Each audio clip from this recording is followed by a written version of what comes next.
Following program is closed captioned for the thinking impaired. By tomorrow, I will rule the world! You think he's gone? He's not gone. That's the whole point. He's never gone. Is this some radical new therapy? You see? Well, I must have not been paying attention When you were just talking to me. Hi, Tom. Intern girl in the house. Oh, yeah. Did you see I had cleaning girl Yep. and I had dinner girl at the same time? Who's dinner girl? Dinner girl, Janet. That's a new one. You actually met her. Yeah. Yeah, I'll tell you off Okay. air. All right. She was at the bash. Really? Yep. Okay. And there's also grocery girl. I met her. Yeah, She's you don't very want nice. the three of them together, though. Oh. That's a recipe for disaster. Can you put me up a little bit, my own voice? Yes. How about now? Feel like I'm in a closet. A little bit. Yeah, that works. All right. Oh, look, there's Crybaby Kelly. Did you see what he did on Facebook this week? Yeah. Everybody's like, "What? When are you gonna?" Can you pull me up a little bit more? Yeah. Everybody's always like, "Tom, when are you gonna let it go?" Perfect, right there. All right. Everybody's like, "Tom, why? We're sick of hearing about the Devo thing. We're tired of it." I'm not tired of it. I'm just getting fucking warmed up. You have 3 years to live it up. There's a lot more coming. If you're sick of this now, you just wait. Oh, yeah. Disconnect. So, as everybody's telling me I should be letting it go, and it's mostly they're not friends, because I don't have any friends, but people that know them, who are sick of hearing them complain about me. Hold on, we're going to do Papa Paz, then I'll finish the story. Paz. Okay.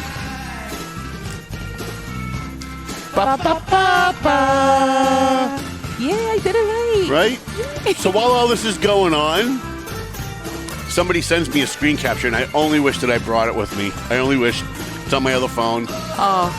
Debo goes online this week. I swear to God, he makes it so easy. Like, if I wanted to take a week off of ripping on these two, I couldn't do it because they make it so easy. He goes on Facebook and he posts, you know how they're looking for that kid, that Lawrence kid that fell in the river? Mm-hmm. He actually posted something to the effect of, I'm not going to get it word for word. Wait, Papa Pause, then I'll finish. All right. Attention. Pay attention, people. So he actually posted, and again, I'm paraphrasing because I don't have it in front of me. And you can pause that down if you want. So he actually posted on Facebook, he posts something to the effect of, ain't nobody else BMB, you know how he has to pretend he's a homie. Boy, right? He lives in a white neighborhood in Salem, New Hampshire, and he pretends he's from the hood, right? It's hilarious. And he's like, ain't be nobody be saying this but me because I be wonderful, or whatever he said. He goes, and then he attacks the mother of the missing kid. Jesus. And attacks her. Why ain't you be watching your kid so that he does? It's neglect that he fell in the water or something. Next week I'll bring in the actual full thing because I'm actually making it sound less bad than it really was. It was way worse than than what I'm making it. And he thought he was being groundbreaking. Listen, when that kid went missing, my very first thought was, I'm not buying this story. Because when we first found out about it, it was a full 24 hours later, and most bodies float within 12 hours, 8 to 12 hours. And very seldom do the officials spend this much time trying to find a body in the Merrimack, especially if it fell in up near Lowell, because we have a dam. Mm-hmm. And so if I have seen in my lifetime no less than a dozen dead bodies at the hydroelectric plant, because what happens is the hydroelectric plant is next to the dam and it's pulling the water in. Yep. Mm-hmm. And so it's creating its own current. And so if there's anything floating, a body, a dead turtle, whatever, garbage, it's all going to float in that direction. So it gets caught either on the corner of the falls or on its way into the hydroelectric plant. So I have seen in my lifetime, I've probably covered no less than 30 to 50 dead body stories. I've seen personally at least 10, and it's almost always there, especially if it falls in the Drake Lowell area. That's where it usually ends up. The dam here in Lawrence. Yeah, so my first thought was, I'm not too sure I'm buying this, but I'm going to wait. I'm not going to say anything publicly because this poor family's grieving, and what if they didn't do anything wrong? And what if the kid did fall in? And what if their story is real? That's called, like, I don't know, being a grown-up, right? Now, I'm not perfect. Sometimes I do say things a little too quick, a little out of the gate. But I don't think I would ever, while the kid is still missing, add that. Go on Facebook and attack the grieving mother. Like, that's a special kind of scumbag that you have to be. People are just so focused, Tom, on finding who to blame for things. And being the first one to say it. To go, look, I said it before everybody else. It was me. It was me. You know, it's bad enough that Kells Debo have to find every camera in the Merrimack Valley. Like, if a kid dies in a car accident, if there's a fire, they're not news people. They're not going to, like, report on the news. They're going to inject themselves because they know there's cameras. So if you drive around Lawrence and you see a news camera of any kind, there's one thing you know for sure. Kells Debo are about 1,000 feet away. Like, they're making their way to that camera the fastest that they can, and it doesn't matter if it's... But what is the intention? That's well, what I it's wonder. publicity. It's to be part of it, to be seen as part of it. Like, when my cousin Ian Taylor died, he was a police officer in Billerica. He got run over by a backhoe. It was horrible. My cousin Wayne, whom I've known forever, and actually Lisa, his wife Lisa, is actually my cousin. Ian's mom is actually my cousin. And Wayne married into the family. And so Ian is my, like, third cousin. And when he died, I couldn't go to the wake and funeral. Because they were there. Because Kelly and Debo knew, well, first they had a restraining order against me, so they were trying to get me in trouble. They wanted me to get arrested at my own, like, in front of my family. That's what they were planning. But even if they didn't have that restraining order, the fake restraining order that was overturned, Eagle Tribune, if you're listening, who never wrote the story. Thank you. But even if they didn't have that restraining order, that stalking order, they would have been there anyway. They would have been there anyway because it's a local, highly publicized story. And so whenever there's a group of people who are grieving, these leeches will glom off of the grief of any family. And I've seen them do this when someone dies. They go and they knock on the parent's door. I've watched it happen. They will knock on the door. And they will listen. You don't want to have to deal with Channel 7. Let us take care of that for you. We're going to do a candlelight vigil, and then of course they're the ones that get seen as, look how wonderful Kells Debo are. Oh, they're doing a candlelight vigil for a missing child. And this is what, but they live off this. Like, this is what, if you could pay them in that instead of in money, they would work for free. Because this is what they're addicted to, and it's a sickness, really. And so when I saw that on Facebook, and somebody sent it to me, and by the time I went and looked, 4 or 5 people had given Debo crap about it, telling him to take it down and how wrong it was. So guess what he was doing 24 hours later? What? 24 hours after he's attacking the grieving mother. Did you go over there to their house? He's got his drone. And he's like, I'm helping. Look, I'm looking for the body. Look, I want to be part of this now. Don't be mad at me. Oh, my God, every tragedy that happens. If a kid stubs his toe in South Lawrence, they're over there holding a press conference. You know what's crazy to me? Like, at first, I didn't really believe, not you, but... No, I get it, because when people hear me say this stuff, it's hard to believe there are people out there that are actually that scummy. Yeah. Until they see it for themselves, and they go, holy crap, Duggan was right. Yeah. Well, you've been around for a long time, and you know how things play out. And I have a hard time sometimes like believing you and understanding that part. But it's so true. Everything you said has been falling into place. So, I mean, we got to give you some credit, Eagle Tribune. Right. Well, that's why I tell people when they look at me funny when I start telling them stuff, I say, listen, don't disbelieve me. Don't believe me. Just wait. Just wait. Give it time. Just sit back and wait. Because if you sit back and you wait, like just a short period of time, you're going to find out that the things that were the most outrageous, that you were the most convinced were definitely not true, those are the ones that are true. Well, when I started working with you, they reached out to me and they were like, oh, he's a liar. He has a restraining order. He is this person. He's this. Not only them, but I had other people tell me the same thing. Well, they work through surrogates. They're, the situation with him and Kells and Debo, he's in the wrong and you don't know what you're getting yourself into. You only know what you see on the outside. I bet you're regretting hanging out with me now. Oh, no. I am so glad I stuck to my word and I said, you know what? I don't don't care what anyone says. I gotta figure it out on Yep. my own. Yep. And with time, you've only been right. Yep. So. And there are people out there that hate me because they believe what Kelly D will tell them. Brenda. But you know what? Those people, I've learned not to be hurt by it and just walk away. Just walk away. And give it time. Because eventually, look at that guy, John Greenlaw. We'll start the show shortly. Yeah. Look at that guy, John Greenlaw, right? So he was volunteering for TMF and he was volunteering for Kells Debo, their little nonprofit, so-called nonprofit that they have where they pretend they're helping veterans. And he was volunteering for both. And this guy, Brian, was working for both. They told Brian, you can't volunteer. Now imagine this is someone who's volunteering their time, right? Mm-hmm. You can't volunteer for us to help veterans if you're going to volunteer for TMF and help homeless people. Because they hate Mike Gorman. Now imagine, you could hate me. I'm a very hateable guy. Nobody is confused or can't figure out why people hate me. Even people who love me are not confused when they find out other people hate me. I'm a hateable guy.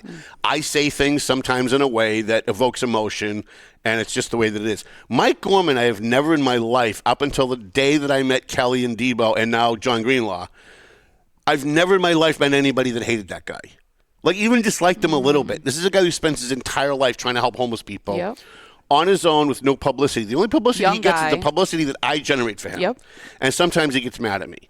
And they hate Mike Gorman. So they told John Greenlaw, you can't, same thing, you can't for them, you volunteer time for them than for us. And then they got mad and they fired John Greenlaw.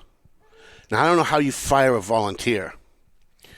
But they told him he wasn't welcome for whatever reason, or he left. And he started showing up again at TMF. And then he started showing up at TMF. I guess he married, he went back to them, but he played double agent. So he's walking around going live at TMF, which is like feeding the homeless. And he's like live, and he's saying out loud, my mission here is to destroy TMF, to get anybody here doing anything wrong so we can have this shut down. That's what he was doing. And Mike heard him, and Mike was like, dude, sorry, for the first time in 8 years, we're going to ban somebody. We have sex offenders, murderers, people who are on the streets. They can't find a job. They can't find a place to live because of their background, who have not been banned from TMF. Mm-hmm. Murderers and sex offenders. But in 8 years, there's only one guy that has been, and that's John Greenlaw. And so you look at these people. When I tell people some of these stories, going back to what you were saying, they're like, no, come on. There's no way. And then it turns out that, you know, everything. Give it time. Listen, I don't say it unless it's true. And do I get things wrong once in a while? I'm human. But you know how you know when I'm wrong? I tell you. Yeah, you do. I come in and say, you know what? I actually got this wrong, and I want to make sure that my viewers and my readers get it right. I see you on Facebook all the time. If you do something incorrect, you are right away, you know what? You're right. I'm sorry. You know, you always do. I mean, you don't apologize, but you say you're right. You give it to the other person. Right. Well, because at the end of the day, people are coming to me to get information. Yeah.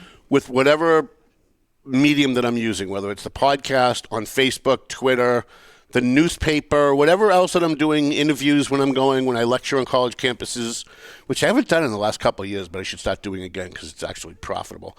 You should. But whenever I'm doing that, I want the people who are consuming whatever I'm putting out to know that because I'm not perfect and I recognize that I'm human, if I realize or someone brings to my attention that I got something wrong, I'm going to be the first one to say it. Because at the end of the day, I want the people consuming the information that I'm giving to have the right story and to know that if I gave them a story that I thought was right and it turns out not to be right, that I'm going to, at the end of the day, they're still going to have the right information.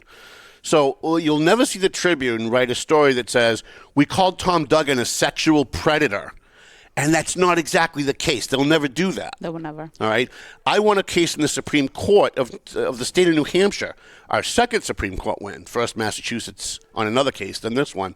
And you would think that the local newspaper of record would have written a story that, hey, remember that story that we published that Tom Duggan was a stalker? Yeah, it turns out that's not the case. You know how much credibility they would have, like, instantly? Mm-hmm. Even people who hate me would look at that and go, hey, that took a lot of balls. Maybe the Eagle Tribune's turning around. But they're just not smart enough to be on their own side. And I take a lot of hits when I'm wrong because people who hate you will throw at your face and go, they're just waiting. They're just waiting for you to turn the corner. Right. You had to admit the other day that you were wrong. And I'm like, right. And when was the last time you admitted you were wrong? Right? Because when was the last time Kells Debo admitted that they were wrong? When was the last time that Jalissa Nunez, who we're going to be talking about very shortly, when was the last time she admitted she was wrong? Never. They never admit when they're wrong. And if they do, it's over the smallest little thing to make it look like they've got credibility. All right, let's start the show. All right. Hi, everyone. We should Let's just thank start our over. sponsors. We should start over. I got you going. This is why the show is an hour and a half long. Because the first half of the show is just us talking, and then we do the show. We should do the talking before we go on the air. It's so funny because sometimes we come in and we're setting up. I'm like, oh my God, I got something to tell you. I'm like, oh, well, I'll just tell you while we're live. It's way better live. It's way better. All right, let's thank our sponsors. Century 21, McLennan Real Estate, Zany, Pesci Law Office, Morrison and Son Construction, EIS, Investigation and Gun Training. If you could just pull me up just a little bit more. Your I'm topped off. Okay. No, I'm just my own voice is fine. JG's Ice Cream Free, shout out for them just a little bit lower now.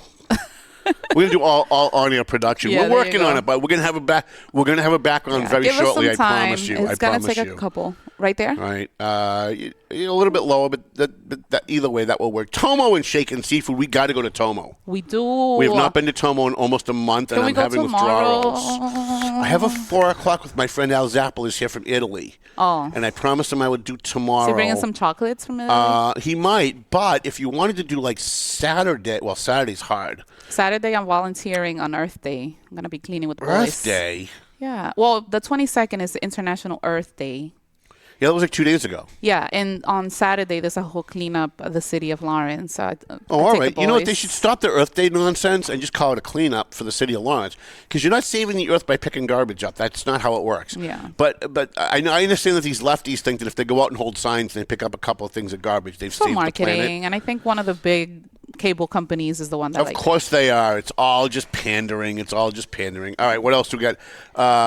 But maybe Sunday. Okay. JG's Ice Cream Fish out for them. Clear Path for Veterans New England. It's time to get Jason Gilbert from Clear Path in. They've opened up an office in Lawrence, by the way. So if you're thinking of giving money to a nonprofit to help veterans, don't give it to International Veterans Care Services. It's not run by veterans. They don't really care about veterans. You want to give it to Clear Path for Veterans New England. It's run by veterans, and 100% of their overhead is paid for with grant money. So if you donate $1 for a homeless veteran, that dollar goes to the homeless veteran. It's like TMF. Whatever you donate, it's like the Valley Patriot Bash. Whatever you donate, 100% goes. Listen, I wouldn't be helping TMF and I wouldn't be helping ClearPath if 100% didn't go where it was supposed to go.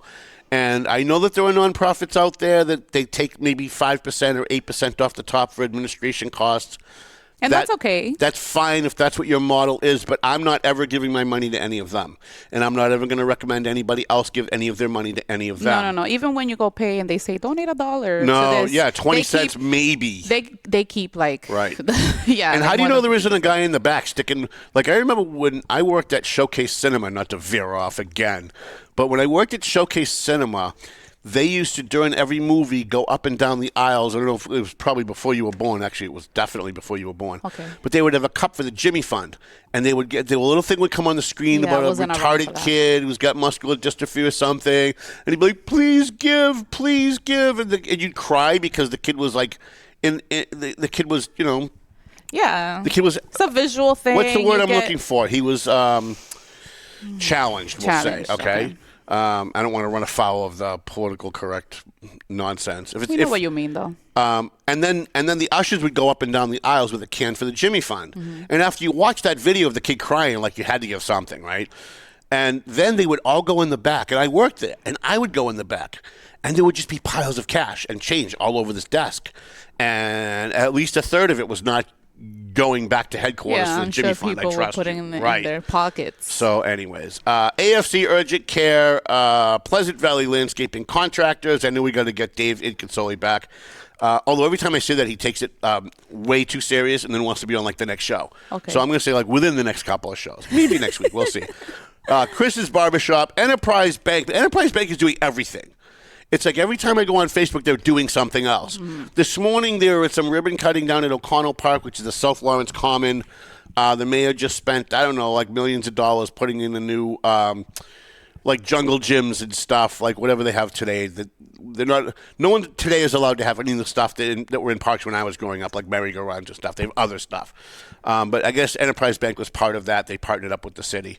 W3ON 4-star lighting and a free shout out to our buddy Dr. Amano at Stadium Chiropractic, right behind Taco Bell in Lawrence. Boy, if they were ever going to get me to go for physical therapy, that's the place I would go. Oh, yeah. I love I'd be at Taco Bell before I went in. When I was done, I'd be back at Taco Bell. All right, so that's it. That's the show. Good night. Thanks Bye, for coming. everyone. Thanks, Thank everybody. you. Yep. We're kidding. We're kidding. Stay. How much stay time are we in? put. I bet you were at least 20 minutes in. Yeah, we are 20 minutes. Unbelievable. I know. All right, where do you want to go first? So we've got a couple things. I'll let you pick. We've got Pavel Payano's speech last night.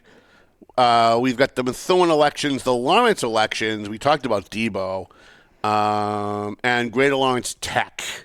We can start with the shortest one. I think Greater Lawrence Tech. You think right? it's the shortest one? Yeah, I think so. All right, okay. So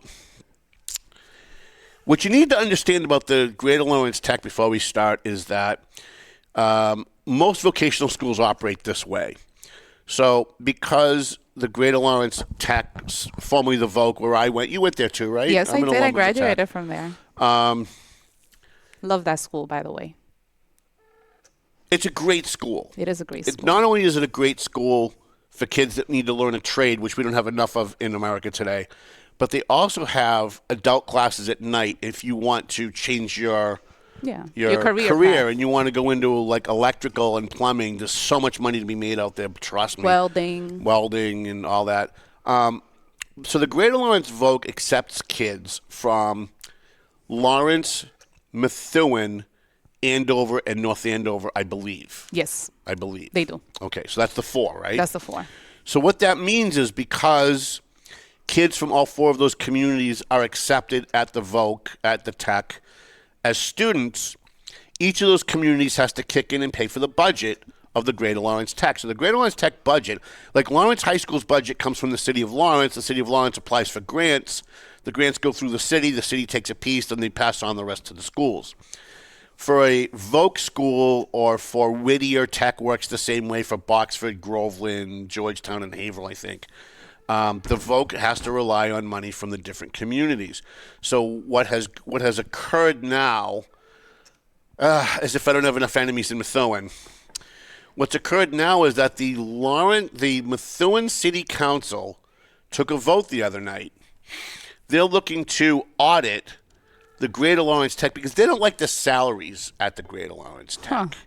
They don't like the salaries at the Greater Lawrence Tech. Doesn't matter how the wonderful work that the teachers and administrators are doing, right? And the rate of kids graduating, that doesn't matter. So if you want to destroy a school or a police department, put it in the hands of the Methuen City Council. All right, because these people are they're batting 1,000 on destroying institutions of government. So because they were all worked up about the Methuen police contract and what people were getting paid and all that, as the result, they're getting paid more now, by the way. All the lying and all the hand-wringing about how much money the police were getting when Joe Solomon was around, it was a felony to them. As far as they were concerned, it was criminal. Now they're paying actually more money. They created a new position that's over $150,000 a year, and it's going to go up every year as everything else does. But now the Methuen police are now getting paid more money. The Methuen police budget is higher than it was when they called it a felony under Joe Solomon. You got that? Okay. Now they want to do the same thing to the Voc. Now they're going to the Voc, and by the way, most of these counselors, I would dare say all of these counselors, except maybe Ron Marsan, have never gone to a Voc school committee meeting. Have never gone and toured the Voc, have no idea what the Voc does, how they spend their money. Do they have stats on the kids and how they do, what colleges they go to, what do they do for trade, and the connections that they have with all of these companies nearby. They don't know any of that. So now they want to know why is it that the administration over there is making so much money. And I'm not saying that they have no right to ask. It's America. You can ask. You're right. I do look like I'm losing weight. Yeah, you look skinnier. Good for you. Wow, how about that? I didn't believe you until I saw myself on screen. And now they're looking to question, and they have the right to ask the question. But now they're looking for an audit, and they're publicly intimating, as they did with the police situation, that there are shenanigans going on, that there's theft going on. They're not saying it outright because they never do, because they're politicians. And politicians always like to give themselves wiggle room to pretend later on that that's not what they were saying, while that actually was what they were saying. They just weren't using those words. So they use what I call the pretty language of politics, and they start throwing these things out there so that the public will get the idea that there's something nefarious going on at the vote. Now, listen, maybe there is. But if that's the case, you're supposed to find the evidence first and then start making public comments. And so now they're looking for an audit so that they can do exactly that. I'm always okay with a fair audit being done on any municipality or department of a municipality or even state government. Here's the problem, and we've seen it time and time again. We saw it with the Roy Vask investigation in Lawrence. We saw it with the Joe Solomon investigation in Methuen. We saw it with the Chief Stanley investigation here in North Andover. The people that get hired to do the investigating, I actually saw it at the Lawrence schools when I was on the school committee. I remember sitting with an investigator who was being hired by the superintendent to investigate something in the schools, and the guy came in, and in front of me, and this is how I know this is true, in front of me, sat down with the superintendent and said, how do you want this to go? Should I be saving this person? Am I looking to save this person, or am I looking to toss them? So they want to know before they come in what the result the person hiring them wants. And then they tailor their investigation on that to focus on that information. Now, we just saw it with the investigation of William Castro. They hired a guy who was text messaging with the people who were filing the complaint against Castro with... You have to look for this specific thing. Right. You need to look for this and make sure you look at it. Forget everything else. Go look over here. You definitely don't want to look over here. There's nothing here to see. These are not the droids that you're looking for. It's not over here. It's over here. And so that's what you end up getting. And then you have these people who are married to the state, the Carl Burridges of the world, a good friend of mine on Facebook that we argue about everything. These people who think that because an agency of government declared something, that therefore makes it true. Yeah, automatically. Well, the private investigator said X, Y, Z, but here's what's interesting. When the private investigator every once in a while comes back and doesn't give the result that they were looking for, suddenly it's like when Rob Moran did his investigation of Castro and said Castro didn't break any laws. Oh, well, yeah, he's tied into his third cousin's babysitter's mailman stood in line with Joe Solomon one day at Dunkin' Donuts. So we know that that's just he's got no credibility. We can't listen to anything that guy says. And this is the game. This is the political game that gets played. And if you're not in it, you are very susceptible to falling for it. So if they're going to do an audit of the Greater Lawrence Tech, if it's going to be like Diana DeZoglia was doing an audit, I know that Diana DeZoglia is going to do a fair audit. Yeah. If they're talking about bringing in any of these investigators that have investigated anything in the last 10 years in the Merrimack Valley, like the Donovan crew or any of those types of people, then really what they're doing is they're setting up the Vogue for a money grab. Yeah. So they can start sending less money to the Vogue from Methuen. That's what they're looking to do. Right. That's the intention. The intention is that Methuen wants to spend more money, Methuen councils want to spend more money on their friends they just got jobs for in Methuen than sending all that money to the Vogue because they can't control the jobs. They're looking at the budget and they say, what can we control here and take from to give it to other parts? And they can't call the superintendent at the Vogue and say, hey, my kid needs a job, because that would be illegal to do it outright. Then in Methuen, they do it with a wink and a nod. They look at the mayor, whoever the mayor is, and they'd be like, I don't think I can vote for this budget, and I don't think I can vote for this guy, and I don't think I can vote for this contract. And by the way, my cousin's looking for a job, but I just can't vote for this. And then wouldn't you know it, a week later, we saw it with Jim McCarty, right? Jim McCarty and the Methuen City Council spent no less than 4 years, ripping apart Neil Perry. Neil Perry was the Antichrist. It was the one thing he loved about me. The one thing Jim McCarty loved about me is that me and Neil Perry were at war, right? I was a piece of shit otherwise, but the fact that I was at war with Neil made me a great guy. And then all of a sudden, I'm watching the meetings, and I saw the mayor put forth some spending measure, and McCarty made the motion. And I went, wait, what? And he made the motion, someone seconded it, and it passed, and McCarty voted for it. And I went, what? No, that doesn't make any sense, like something happened. So I missed 3 meetings before. I went back 2 meetings and found Hey, lo and behold, guess who got hired by the mayor's office? Neil Perry hired Jim McCarty's brother to be the epidemiologist for the city of Methuen. So now I'm looking at the resume. Where's the epidemiology background? Was he an epidemiologist in a hospital somewhere? No. Does he have a degree in epidemiology? No. Oh, I see. He's Jim McCarty's brother. That's how he got the job. Makes sense. And now, all of a sudden, for the final year and a half to 2 years of Jim McCarty's time on the city council in Methuen, he voted for almost every single thing that Neil Perry wanted.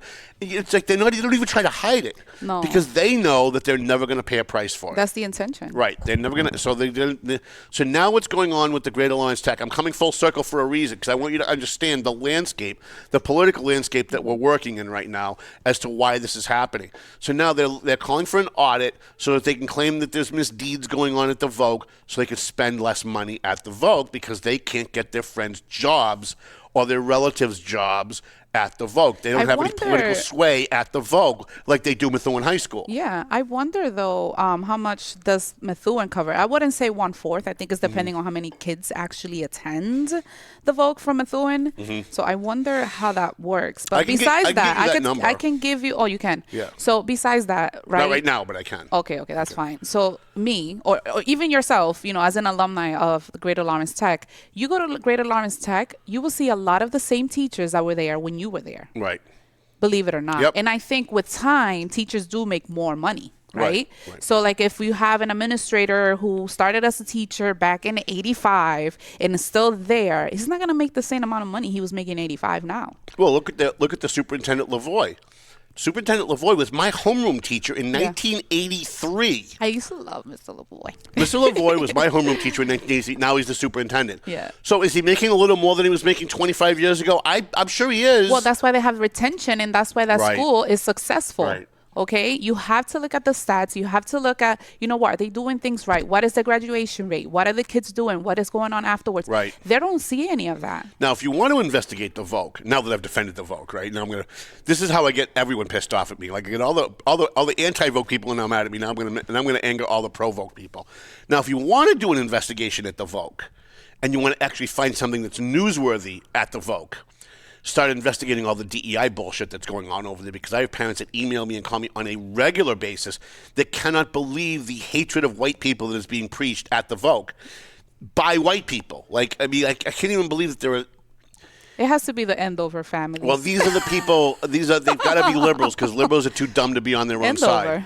Right, so you've got these white liberals who are too dumb to realize that they're white, and they're preaching hatred toward white people. And they're the one white guy that's not like them. Yeah, but all those other white people are bad. They're all bad, but they don't really acknowledge their background.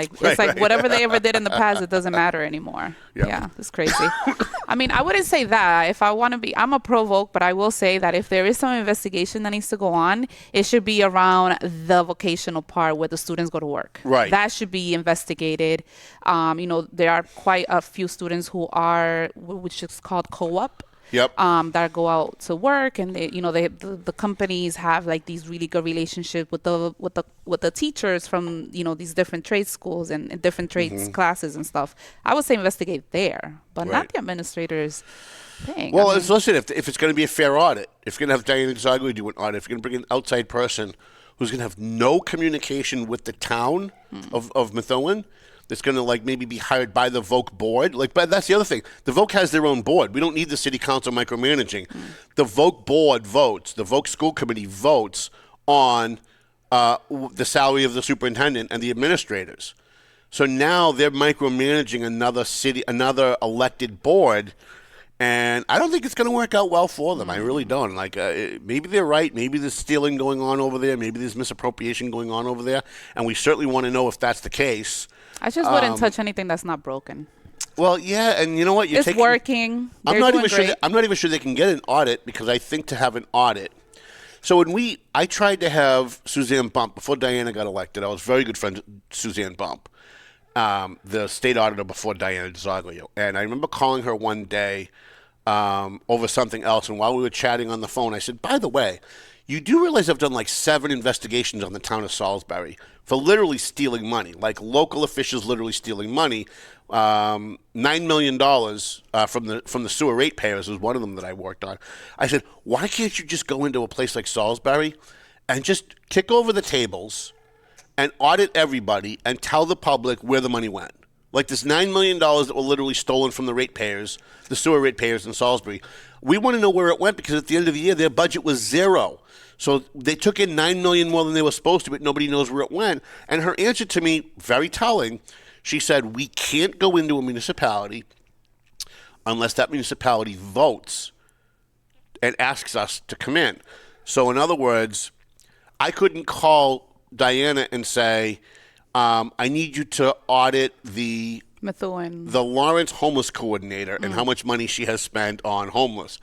Because her answer would be, well, I would need the mayor to send a letter to the city council, who then voted on it by a 2/3 majority, and then sent it to us as the auditor.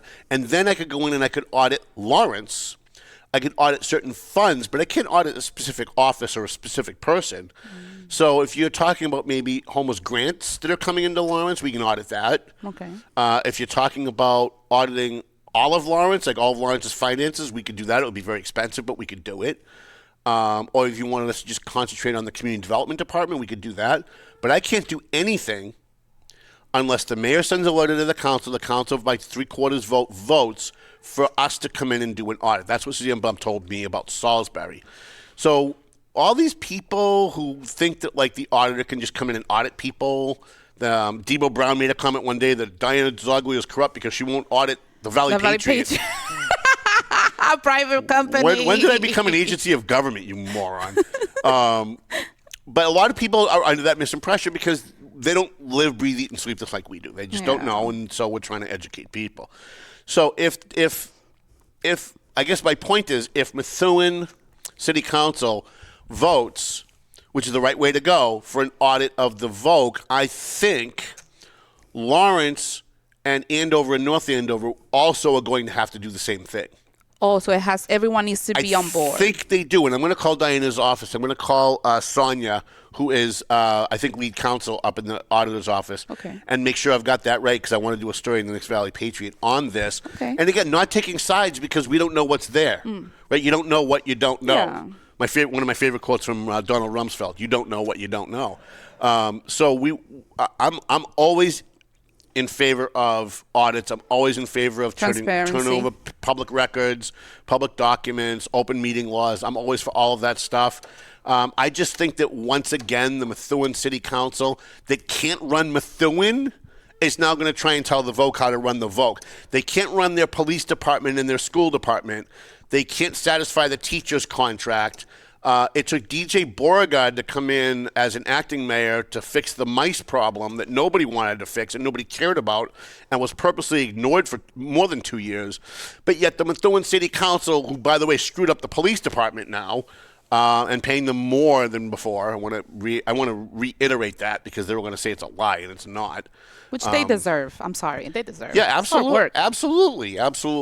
But if you're the person complaining about how much money people are making, and then you end up giving them more, it kind of shows how dishonest you are. Yeah. And now they want to do the VOC. All right, let's move on. Yeah, let's go to. Well, good thing they don't cover the whole VOC. You know, there's other towns and right. So I will have an answer by next week's show. Okay. As to whether or not the other communities have to.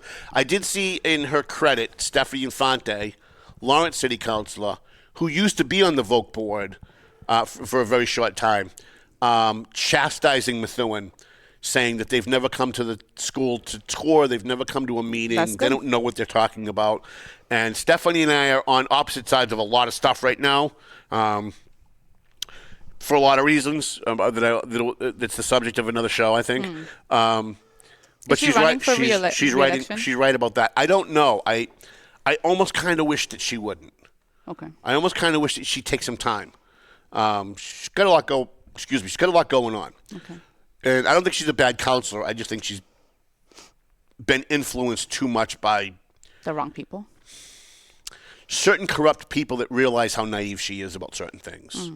And so her intentions so they use her. Her intentions are fantastic. They're well. Like it's one of the reasons I never attack her and I attack other counselors like Wendy and some of the others. She means well. Because I know that when she's taking a vote and when she's going down a road, she really believes she's doing the right thing, even though she's being manipulated by other people. And by the way, Stephanie, it's always the people that tell you to watch out because Tom's going to try and manipulate you those are usually the people that you That's have not to worry true. about. You let us think for ourselves. Right. Well, but what I'm saying is those are the people that you always have to worry about. The people that call you and say, watch out for Tom Duggan. Those are the people that you got to worry about. I don't want to mention which makes them odd. I want to talk a little bit about the Lawrence and Methuen elections, but I'm not going to talk a lot about it because we've eaten up so much time. Yeah. So there's a city council candidate, and I'm not going to mention him by name because it's not about him. We see this in most elections. It's usually at the beginning of an election cycle, and then people stand in line pretty quickly after that. You get these independent people that run for office that have never run before, or they've never run a campaign before. And so they make rookie mistakes. It's mistakes that you would expect someone to make because they've never done this before, right? So there was a candidate, an at-large candidate in one of the local communities that came onto one of my I posted something about a mayoral candidate, which, by the way, I do for all mayoral candidates, so I wasn't showing any favoritism. I do it for all of them. But one of the mayoral candidates in the Merrimack Valley is having some kind of an event. I don't even know what it is because I didn't even read it. I just shared it because I saw the candidate, so I shared it out. He's opening up his office, campaign office. Okay, so there's a candidate for mayor opening an office, and I posted the notice.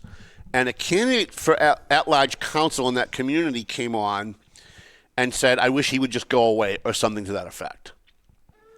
Which is fine. People are entitled to their own opinion. I never am going to be upset about anybody giving an opinion, whether I agree with it or I don't. I was actually happy he was willing to do it on my page because this becomes a teachable moment. He's running for council at large. So and I'm saying this because there are going to be people running for office or working on campaigns. If you're working on a campaign, rein in your candidate. Rein in your candidate. I'm going to say it again. Rein in your candidate. I don't care if it's Manny Gonzalez. I don't care if it's DJ Beauregard. Rein in your candidate. Because this at-large city council came on and basically attacked this mayoral candidate. Well, if you're running for an at-large seat, that means 3 get elected, whether it's Methuen, Lawrence, wherever. Haverhill, the at-large candidates is usually 3 win, which means 6 pass through the nomination.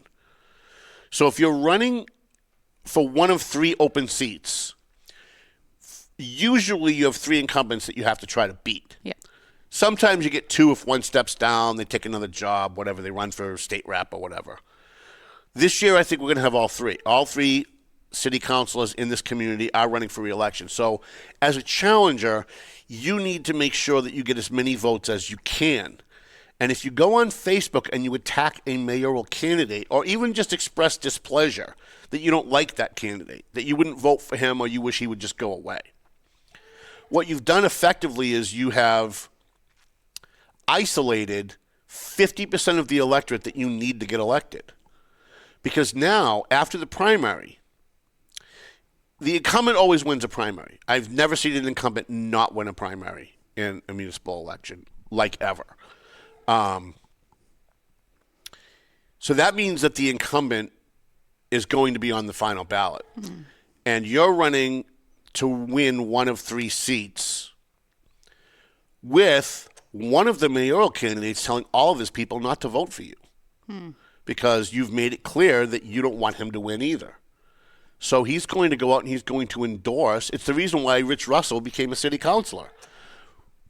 Lawrence Mayor Brian DePina campaigned with Rich Russell, helped Rich Russell in his campaign. Rich Russell has run now like 100 times for city council, and he comes in last every time he runs because he's white. And the people in Lawrence are not going to vote for a white guy in a citywide election. They're just not going to do it. So, I mean, it's not racism, it's a fact. And because he was campaigning for Brian when Brian was running for mayor, Brian endorsed him, and he ended up in 4th place instead of in 7th. So when Pavel Payano got elected a year later to the Senate, it opened up an at-large seat, and the next person in line was Rich Russell. What's the first thing he did when he got on the council? He attacked Brian DePina. First thing he did. And I remember calling him and saying, hey, Rich, listen, I'm not saying this because I'm Brian's friend. But you have to be political. You're attacking the mayor who's very popular and has a lot of supporters who voted for you because of him. Well, Rich Russell ran for re-election as an incumbent councilor, and he got trounced. And he got trounced for one reason.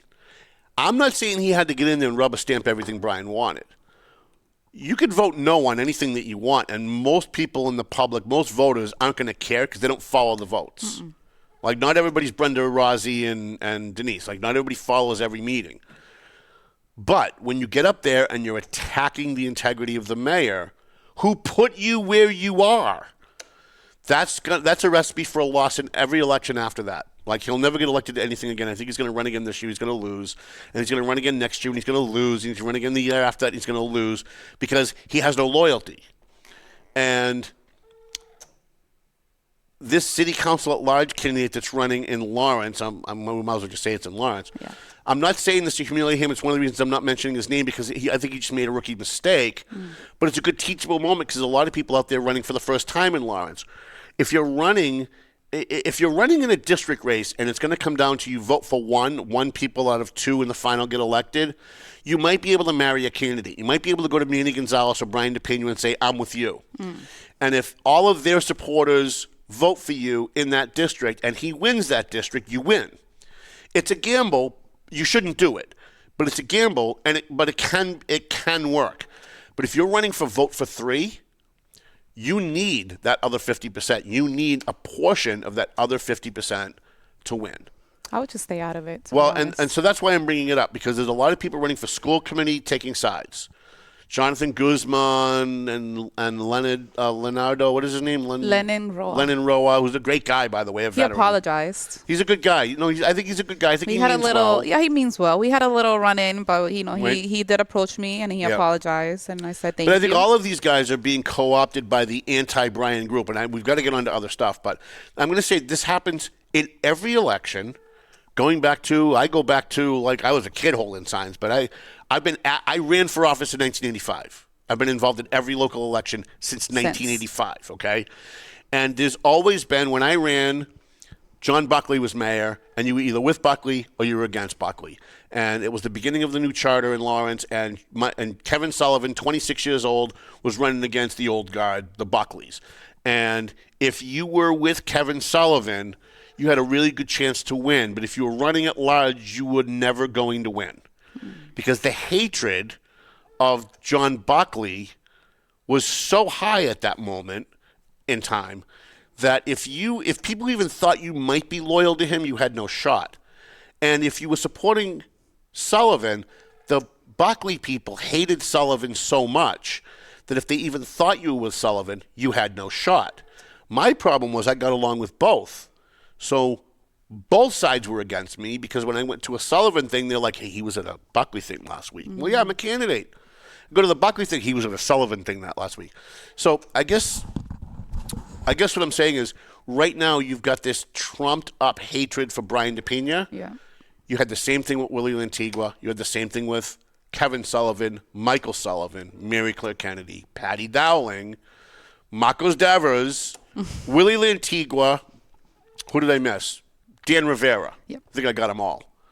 You've had the same thing in Methuen with Jajuga and Zanny and Manzi, all the way back to Bob LeBlanc and DeZoglio, all right? If you fall for the emotional pitch, and I think this is where Lennon and Wendy and Jonathan Guzman, they're all marching to the same tune. They're the anti-Brian people. They hate Brian. Yeah. And if Brian proposed saving babies from burning buildings tomorrow, they're voting no. Yeah. No matter what. And so as a candidate, if you're especially a new candidate, you're not an incumbent, you're a newcomer, you want to not be with anyone. Yeah. You want to be as neutral as you can. You want to go to everyone's fundraiser. You go to Brian's fundraiser, you might meet 10 people that want to vote for you. You go to Manny's fundraiser, you might meet 20 people that want to vote for you. But if you've sent the signal out that you're with Manny, and then you show up somewhere where Brian's people are, they're going to hate you. They're going to hate you. And by seeing you, it's going to remind them how much they hate you, and they're going to tell all their friends not to vote for you. So that's that. Okay. We do have the Methuen-Lawrence elections coming up. We're going to talk a little bit more about that. Let's play the we'll talk about North Andover Town Meeting on another show, too. We did GLTS. Thank you for being mindful of time. I'm trying very hard. So we got all this. So now let's get to... It's because it's Alejandro's birthday, guys. Yay, Alejandro. He's the cutest kid ever. He is. He's adorable. You want me to put it up? Get it ready, though, because I'm going to do an intro on this. So I almost did this in the room last night. I went to a fundraiser for Pavel Payano. And, in full disclosure, even though I was there as media, I paid at the door. Pavel is very good to us. He comes to the bash. He donates money. He's a cheapskate when it comes to the scholarships, but that's okay. I get it. Stop. He has a lot of student loans.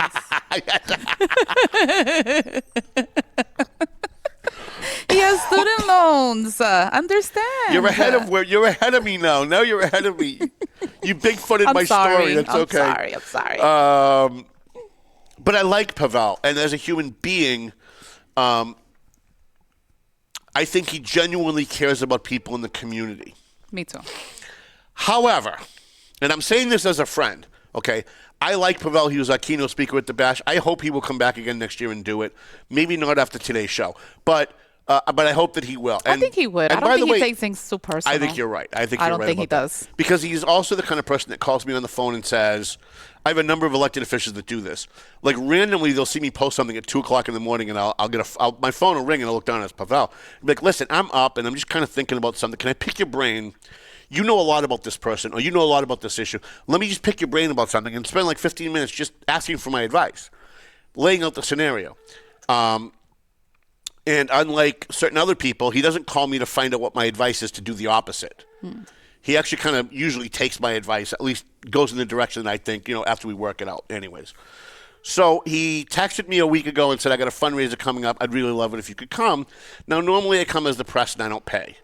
But he was our keynote speaker at the Bash, and I thought, you know what? I don't want my name on a campaign finance report, so I'm going to give $49 because $50 or more you got to declare it. So I gave him a check, I think, for $49, and I came in, and he started talking, and now he and I don't agree on a lot of stuff. Yeah. Today, we're going to talk about that, what one of those things are. All right, so I went live on Facebook, and I want to show you something that he said, and then we want to talk about it for about maybe 10 minutes or so. This was at 11 Restaurant, by the way. Which is really nice. Urgency of these issues. And when we're talking about housing, there are people right now today that aren't able to find a home because they can't pay rent. Because a landlord just upped the rent, and every year it keeps increasing, and wages are not keeping up with that. There are folks that are talking to me about the how much loans they're paying in student loans and how that affects them from buying a house and even starting a family. And I'm like, I see that because y'all don't want to talk about my law school loans. So there are real issues happening in our community that need solutions right now. But the hardest thing for me is when I'm not able to do anything for someone. When the only thing I can do is hug someone because there's no money for raft. There are no apartments. All right. I could let that go on because he went on for quite a bit about there's no money for the welfare and there's no money for housing. And he went on this big thing about housing. If it was anyone else, I would have done this in the room. I saved it for today's show instead because he's my friend. That's the only difference he's going to get because now I'm going to kick the crap out of him. When he says, the only thing that I can do is hug them because there's no money for RAFT. RAFT is one of the welfare programs, all right? It's not exactly true, Senator. With all due respect, and I really do respect this guy. It's not exactly true that that's all you could do is hug them. You could not vote to spend $1 billion effing dollars on illegal aliens, and there would be plenty of money for RAFT. There would be plenty of money for housing. There would be plenty of money for home heating assistance. There would be plenty of money for the people in Lawrence who desperately need it. But you voted, with all due respect, to spend $1 billion effing dollars of our tax money on illegal aliens who just got here 15 minutes ago. Not the guy who came in from the Dominican Republic, waited 10 years to become a U.S. citizen, lost his house because he got evicted or his wife threw him out, and is sleeping in a tent on the banks of the Merrimack. No money for him. The Daybreak Homeless Shelter is waiting. I held this in all night last night. I was like, oh. There's no money for the Daybreak Homeless Shelter. Poor Karina Papalato and the people over at the Daybreak Homeless Shelter on Winter Street in Lawrence have a capacity. They get paid 44 people per night by the state. They take in 55 people, which means there's 11 people they're not even getting paid for because there are 300 people on the streets, and Daybreak's legal capacity is 44. When has the state come in and said, hey, all these empty buildings in Lawrence, we're going to take over one and deed it to the Daybreak Homeless Shelter so they can accommodate the 300 people in the city of Lawrence who are homeless, American citizens who are homeless. Pay taxes. We don't have any money for those people. All we can do is hug people because we spent $1 billion or more on illegal aliens. And that's just what we know about. We know about that billion. That doesn't include all the soft money that we spent on illegals through back channels, like when an illegal goes to the hospital. Illegals in our public schools. We're not even counting how much money we're spending on illegal aliens in our public schools because it's a per pupil expenditure in a public school. So I love Pavel. I was so happy he did a great job last night. He talked about a lot of good things, and we are going to talk about some of the good things, too, on another show. But the minute he said, all I can do is hug them because there's no money for Raft, you should have seen me. I was biting my tongue. I was looking away. I was counting to 10 because I wanted to yell out and stop spending money on illegal aliens, and there'd be plenty of cash for the people of Lawrence who need it. If anybody needs it, it's the people of Lawrence. Mm-hmm. But what did you spend your money on? You did what your party told you to do. That's what you did. If the Democrat Party put a proposal to burn down the Frost School with all the kids in it, every single Democrat representing Lawrence, including my friends Polino and Reyes and Hamilton and Moran, every single one of them would find an excuse to come back to you in the district and go, yeah, but you know what? We did a study, and it showed that really we needed to do that. And they will find a way to excuse doing something really, really horrible. And it gets to the point where the frustration of the American people, and when I say American people, I mean legal immigrants, immigrants who came here the right way, did it the right way, who now have no help from state government. They show up at daybreak at 6 o'clock at night, and they're already at 55 beds, and legally they're only supposed to take 44, so the state doesn't pay them for the extra 11, but they still take them in. They take them in and they make everything, they spread everything out and they make it work because these are people that need help, but they can't take in more than 11. So how about, instead of hugging people, Pavel, with all due respect, and again, I do love you to death, how about instead of hugging people, you go back to your party and you go, hey, instead of spending $1 billion on people who don't belong here, how about we take half that money, we open up a homeless shelter in Lawrence that can accommodate the actual homeless in Lawrence. Or up the raft amount or something. Yeah, up the raft amount, or the home heating assistance, or the WIC program. Or the domestic violence. Any of the other programs that you say as a Democrat that you care about, you abandoned every single one of those programs the minute you voted for that $1 billion for the illegals. The minute you took Massachusetts taxpayers' money and spent it on people willingly and gleefully, spent it on people who don't belong here because that's what your party told you to do. The minute you took that vote, you lose all credibility to say you got to hug crying people because they don't have enough money to put food on their table because you're the reason that they don't have money to put food on their table. I'm sorry. I'm sorry. And I'm going to say it again. I'm sorry. I love Pavel, for sure. And I don't want anybody to think that I don't like him or that I'm being hostile toward him. He does a lot of good work, and he does care about people. But when you surrender your morality to your party, this is what ends up happening. And if you don't have a friend like me, a friend, who can call you out and tell you that your zipper is down, nobody around you is going to do it. None of these other Democrats, Estella and Ryan Hamilton and all these other guys, they're not going to pull you aside and go, yeah, we really need to stop doing this. Because they all want to climb the ladder of their party.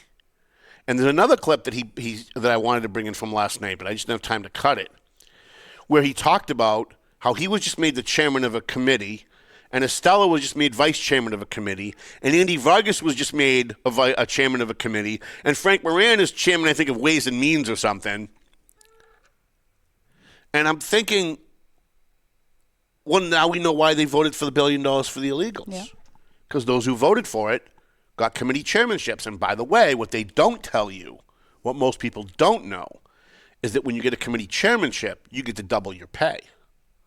You get 2 or 3 committee chairmanships, and now you're tripling your pay. So people think that these elected officials go in and that their base salary is whatever, it's $120,000 a year. I don't even think it's that much. I think it's lower than that. But it's around that. they don't realize that every time that person gets a committee chairmanship, they get to double their pay. So if you don't go along and you don't vote for the $1 billion, you don't get a chairmanship, which means your pay gets cut in half. Or if you're on 3 committees, your pay gets cut by 300%. And now, how are you going to pay for that big house you just paid for, or the big car you just bought? And I'm not saying this about Pavel. I'm just saying in general, because Pavel's a pretty humble guy, and I love Pavel. I hate having to come in here and do this to a friend. I hate it. It is your job. Right. However, it is my job, and Pavel does some great things. We're going to have him come on the show at some point. We're going to talk about a lot of the great things that he's done.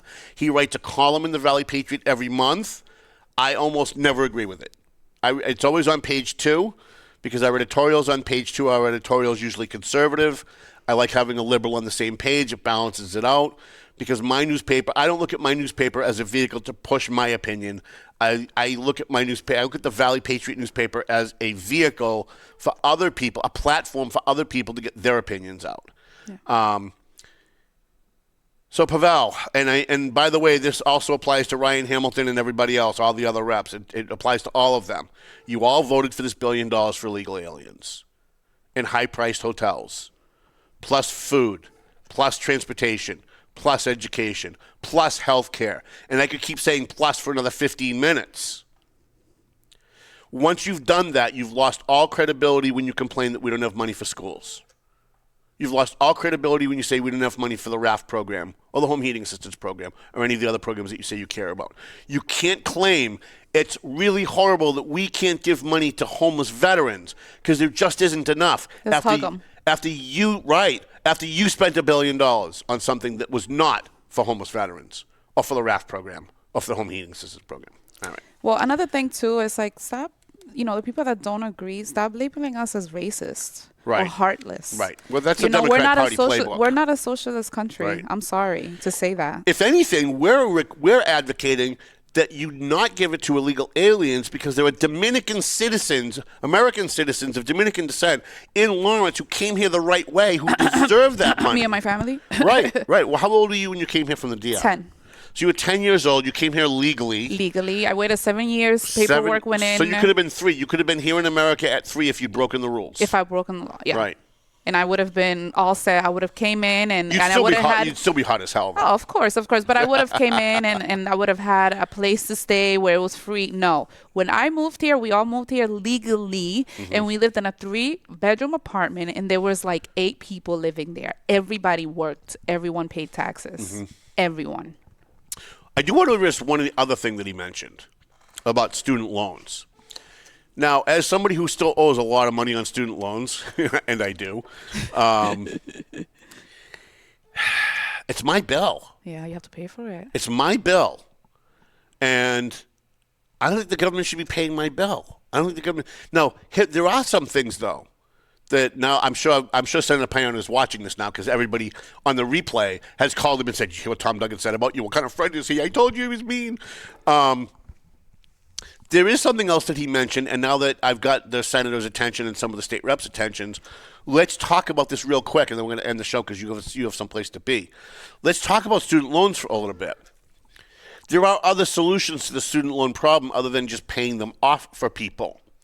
And by the way, if they were to pay off most of the student loans, most of that student loan money would go to people who got like degrees at Harvard, at BC, and have big degrees making a lot of money in this field of law and medicine. People who are multimillionaires, you're going to be paying their student loans off under the Biden program.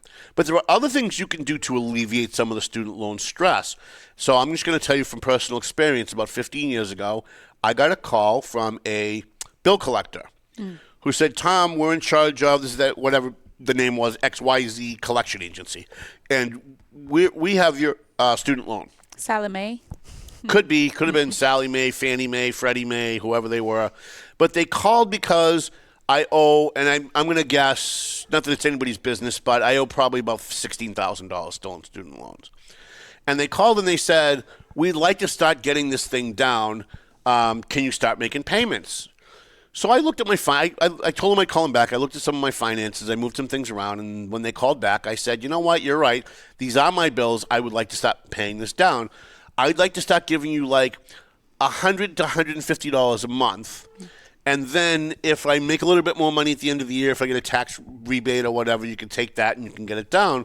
And he said, Tom, I hope if you're Elizabeth Warren, working for Elizabeth Warren, I hope you're watching. I know who you are. He said, Tom, we need 50% down. The best we could do is 35% down. So I said, wait a minute. I have $150 a month that I'm willing to give you to get my student loans down. But you're telling me you don't want my $150 a month unless I give you a lump sum first. They want to settle. Well, I don't have the lump sum first. So you can either take my $150 a month until this thing gets knocked down, and maybe it'll take me 30 years, but at least you're getting something and it's coming off. Or I could take this $150 a month and pay a gas bill or an electric bill or my car insurance bill with it. And he said, sorry, we can't take your money unless you give us a down payment because that's what the regulation calls for. So Pavel, Estella, all your state reps, my friend that works for Elizabeth Warren's office, maybe what you guys should be doing is making the regulation so if someone wants to start paying on their student loan, and they want to get on a payment plan, they don't need to give a down payment on a payment plan. Because I guarantee you this is what they're doing. They want a down payment because what they're doing is they're floating another loan. They've absorbed your student loan, and now they're going to take your down payment and they're going to float you another loan at a different rate. Right? So your down payment is a down payment on a loan with them that now you're going to pay monthly. Got it. So, okay, fine. The other thing is, how about, stop the 300% interest rates for people that owe money on their... I mean, the mob doesn't charge the interest that the student loans charge. It's and I can't remember what it was last time I looked, but it was if I made a $300 payment, $4 went to the balance and the rest all went to interest. So if you really want to help, if you genuinely care about the people that took these what are being called predatory loans, and they're not wrong about that. Joe Biden is actually right when he called them predatory loans. They were predatory loans. These were financial institutions that sucked in young kids that wanted to go to college, sold them a bill of goods that if they got a degree, there'd be a million jobs waiting for them when they got out, which was never the case ever, even when I went to college, all right? And they tricked these kids into taking these loans and made it seem like it wasn't a big deal because you're not going to have to pay it until 5 years after you graduate. Well, to a kid, that's a million years away. Yeah. And then they're not thinking. They're 18. Right, they're 18. And so they sign off on all these loans, as I did. Same. And yes, do I owe the loans? I'm going to say yes. But the $16,000 that I owe was really $9,000. It was like $9,600 when it started. Now it's 16 because it keeps ballooning and ballooning. So if you are Elizabeth Warren or Pavel Payano or Estella Reyes or Frank Moran or Francisco Polino or Ryan Hamilton, and you really care about student loans, stop with the bullshit about student loan forgiveness for rich people and make it easier for those of us who have student loans to actually pay it ourselves. Make it easier by not requiring a down payment to get on a payment plan. Make it easier to allow us to do all the stuff I just said. I just had a brain fart, so whatever it was I just said. Just make it easier. Make it easier so that people can pay. Stop with the 300% balloon payments. You think if I have a $16,000 student loan that I have to pay and you call me and you want half of it, you think I'm going to have that money to pay for it? Yeah, if I had half, I wouldn't be giving it to you. No, if I had half, I would just pay it off. Right, you know what I mean? Right, you'd negotiate. You negotiate. Yeah, I got half. How about I'll give you 50 cents on a dollar? We'll settle this right now, right? The Democrat Party in general always has one solution that is approved by the party, and nobody ever wants to look at any other solution because if you do that, then you're taking away support for the one solution that they want, whether it's Obamacare, whatever it is, right? But they always end up at the end of the day lying to us. They always end up bait and switching us. And if you really want to do something about the student loans, you can do it without paying it off for people. You can just make it easier for people to pay their student loans. I would love 15 years ago to have been kicking in $150 a month for 15 years, my loan would be gone. I'm 58 years old and I wouldn't have a loan anymore. But they wouldn't take my money. Imagine crying about people not paying their student loans and then not giving them a vehicle to pay it. You want to fix a problem? Don't hug people. Push through a piece of legislation in Massachusetts that makes it illegal to be charging anything more than 5% for interest on a student loan. You want to see a solution to a problem real fast? How about that?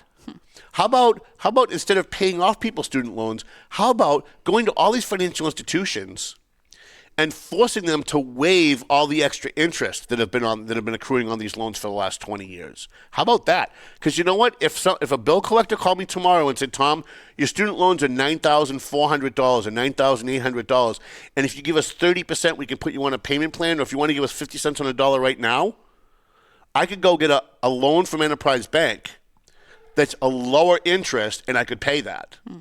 But I can't get a loan for $16,000. That's just way too much for me. I can't do that. And most people can't either. So that's my solution. Can I just give a shout out before we end the program?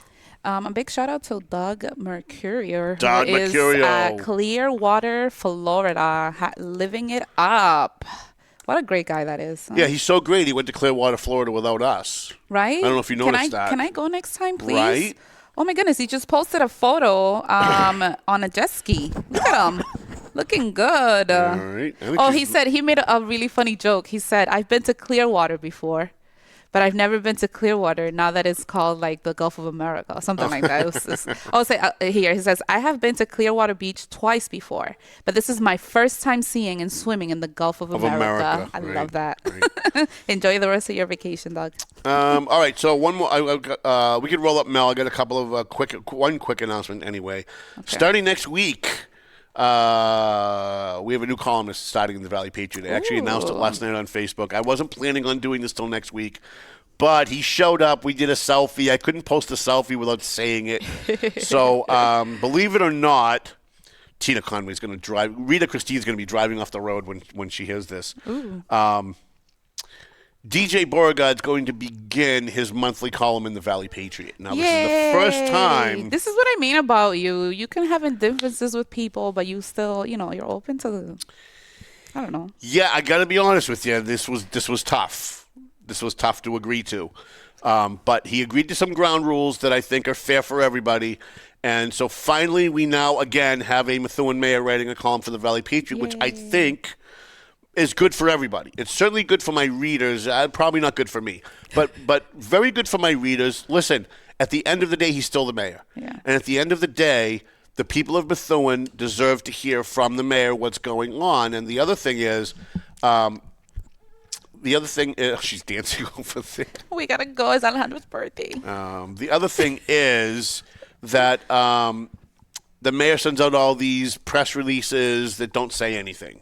And that's just not him. It's every mayor does that. They sent out a press release saying, my heart is warmed by the day of the week today and forever in perpetuity. Our hearts go out to some guy that I don't know who died. Like, there's always lots of words that don't say anything in a press release. But for the Valley Patriot, we have mandated that if he's going to write a column, it's going to be substantive. Let me put it this way. I don't want what I get from a Stella raise. I don't want a list of all the ribbon cuttings that you went to this month. I want substance. We're going to settle the teacher's contract, and here's how I want to do it. I want, we're looking to cut whatever from the parks program, and here's why. I want substance. And if he gives us substance, that's good for my readers. And as long as it's good for my readers, I'm going to agree to that. So I'm happy to have DJ on board. I think this is a good thawing out period from the Cold War that we've had over the last year and a half. I think now that he's been mayor, he was acting mayor, now he's the full mayor. I think now he's starting to see, and he hasn't said this, but I'm getting it from people around him, that he's starting to see that Neil Perry was not quite the fiscal steward of the people's money that everyone thought he was. And I was at the time that Neil Perry passed away, and then we'll go. At the time that Neil Perry passed away, I had already written a story about missing money and money that was misappropriated by Neil Perry.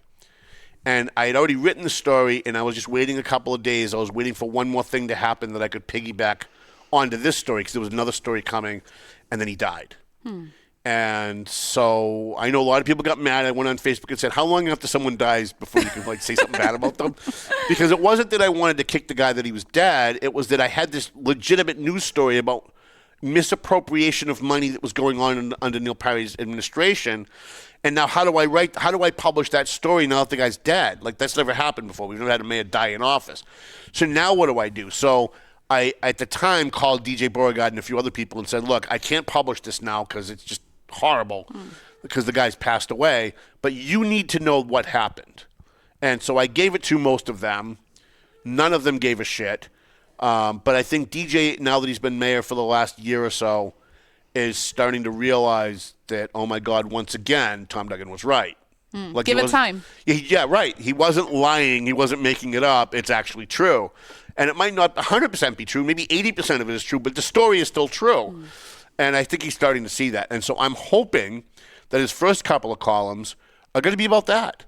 Like the mess that he found when he became mayor and what he's going to do to straighten it out. We also want to hear his opinions and see, like, basically, I don't want to say he's not human, but his human form. Right. Like, kind of understand how he thinks and how he processes things. So it would be great to read it. I'd like to see him act more human. Okay. DJ falls into what I used to call the Willie Lantigua syndrome. I remember I walked in on Willie, and then we got to go. I walked in on Willie one day. He was at what's the bar on Essex Street? It's not Malaya's, it's the other one. It's awful. I can't remember the name. Terra Luna? Where the one at the very beginning. At the very beginning of Essex Street. The one owns it. The guy that owns Bally's. Bally's. So we're walking into Bally's, which where me and Willie Lantigua spend a lot of time together. I love that place. And I remember having a drink with Willie and saying to him, let me ask you a question. At the time, there was a lot of conversation going on about raising the gas tax. And, raising the gas tax is a good idea, a bad idea. So I remember sitting with him saying, I don't think he was a state rep yet. And I said, what do you think about these gas taxes? Like, is this just another boondoggle for them to raise money, or does it actually go where it's supposed to go? Like, what do you think about this? I just wanted to pick his brain. And his answer is what we used to call a Willie Lantigua answer. Now we call it a DJ Beauregard answer. His answer was, well, I couldn't really give you an answer unless I had a specific bill that you were talking about.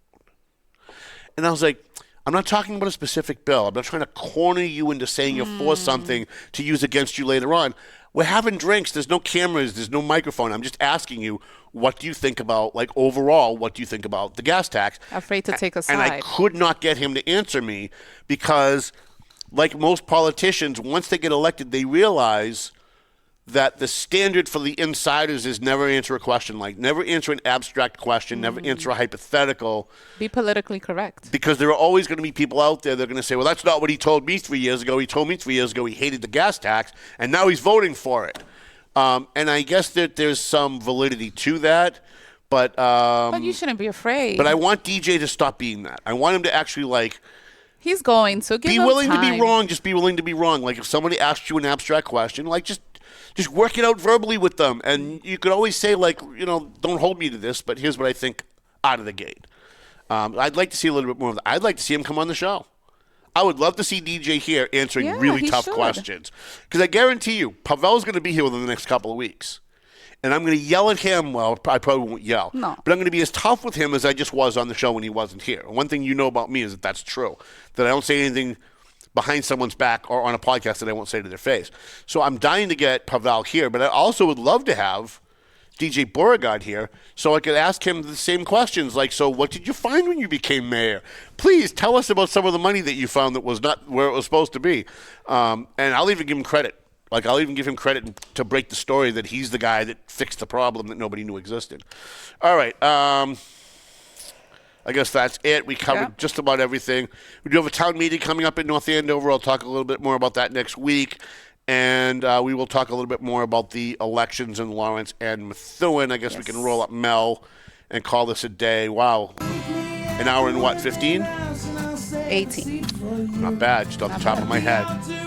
Let's thank our sponsors, Century 21 McLennan Real Estate, the Zany Pesh Law Office, Marsan & Son Construction, EIS, Investigation, and Gun Training, who, by the way, had nothing to do with the Castro situation, Julissa Nunez, Tomo and Shaken Seafood, JG's Ice Cream, Clear Path for Veterans New England, AFC Urgent Care, Prime Insurance, the Doug Mercurio Law Office, Pleasant Valley Landscaping Contractors, Chris's Barbershop, W3ON 4-Star Lighting and Enterprise Bank. A free shout out to them.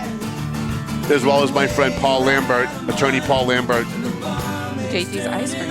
JG's Ice Cream. Right? Maybe that's where I'm going after this. Aw, I'm sorry. Although Melvin Taylor says we got to go home. Should we go? I guess we got to go home. So go home already.